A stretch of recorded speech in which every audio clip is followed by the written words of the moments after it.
to respected directors, principals, vice principals, delegated teachers, and all dear my friends. This is Aditi Kumari from class 5A.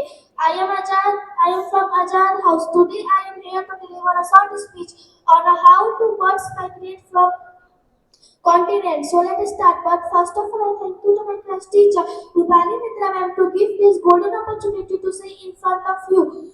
Birds, birds migrate across continents by using their combination of a sense, including navigates, sense of smells, versions, internal biological clock. How do birds navigate? The sun and stars. The sun and stars in a day and start at a night to navigate. Sense of smells. Birds can use their sense of smell to find a water and a food.